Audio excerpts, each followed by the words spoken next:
Okay, happy Cybersecurity Awareness Month Part 2. So, we talked about passwords are no longer strong enough, but still make them strong, still make them long and mix up the characters. And then use an authenticator app or some kind of form of multi-factor authentication. Google calls it two-step verification. Verification and authentication are very similar.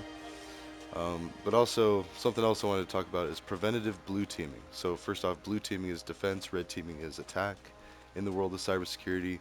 But preventative blue teaming is trying to approach cybersecurity, the problem of cybersecurity in a preventative approach rather than a reactive approach.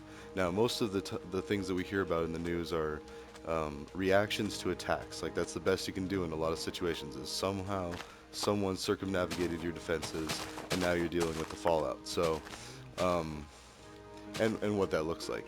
Now, if you can do a preventative approach, take away the factors that would lead someone to become a malicious actor or someone who would do malicious activity. Just take away the driving factors, the encouragement, the motives behind it.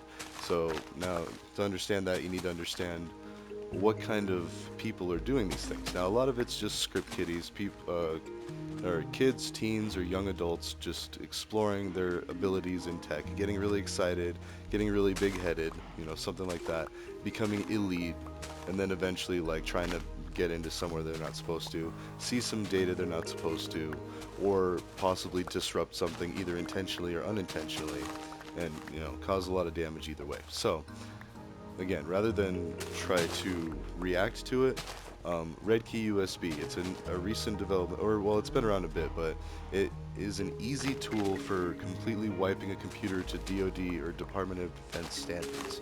And the exciting thing about that is companies can now really cheaply wipe their old computers and donate them to places like libraries or homeless shelters or rehabilitation homes or anywhere, and places where people can need them the most or can use them the most, or even just families too. And that's why I say libraries, because then they can kind of distribute them, keep track. You can apply to have them either rent to own them or whatever. I mean, again, these are old laptops that are not getting used, probably headed for a junk pile or something. So this is also ethically recycling a lot of these machines.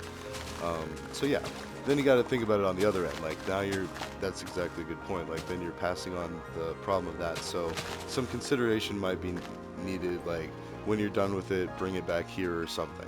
So kind of like car batteries. We don't usually let car batteries end up in landfill, or at least try not to. I think they still have special. Anyways, preventative blue teaming, looking out for people, trying to think of ethical ways to help people out, and minimize the either real or perceived need to commit malicious acts. Like, why be a Jean Valjean and steal that loaf of bread when you've got loaves of bread just growing randomly all around?